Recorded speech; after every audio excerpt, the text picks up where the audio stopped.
Здравейте! Както писах и казах, започваме тестовете на Tefal Cook for Me и днес възнамерявам да направя каварма по вградените рецепти на уреда.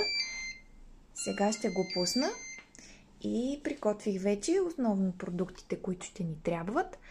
Ще готвим по вградените рецепти, така че влизаме в тях и си намираме кавармата, която трябва да е в списъка с основни ястия. Ето я и нея. Ще готвим днес за 4 порции.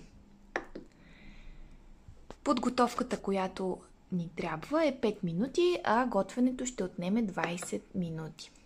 Ето ги и продуктите.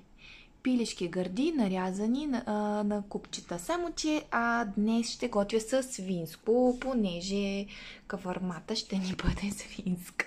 Съжалявам, ако е грешно, но така ни се хапва и мисля, че ще стане вкусно. Трябва ни лук, 300 грама. Това са около 2 глави лук.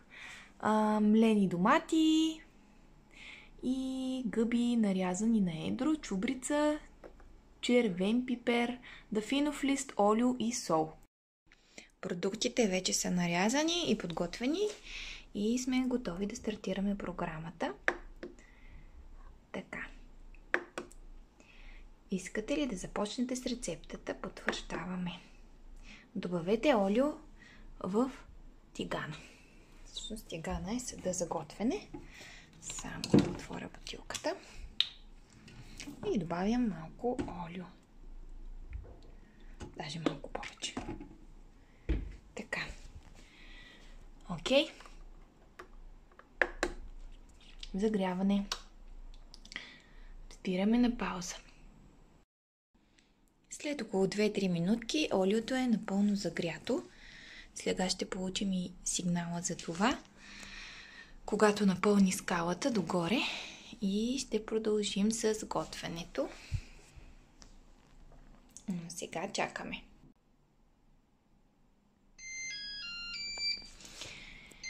Имаме следваща стъпка. Запържете лукът за 7 минути до порозовяване. Добавете пилето, в случая свинското, и гответе още 7-10 минути. Така.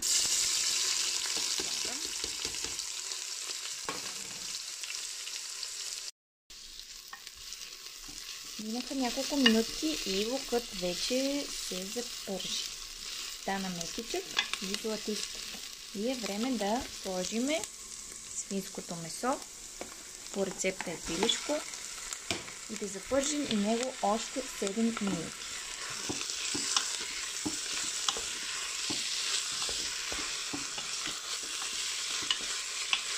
Покритието е незалепващо и изглежда доста добре.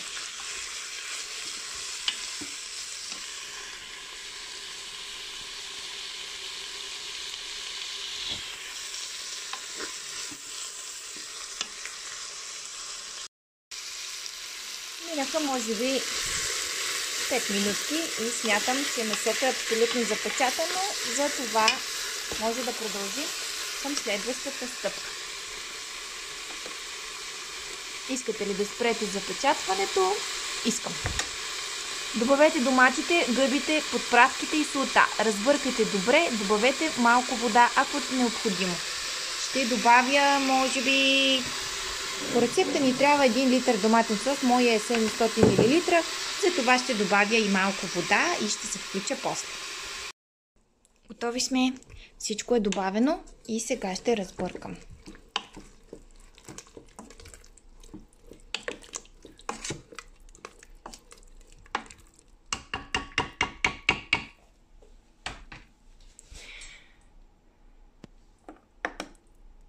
Искате ли да започнете готвенето? Да. Затворете и заключете капака.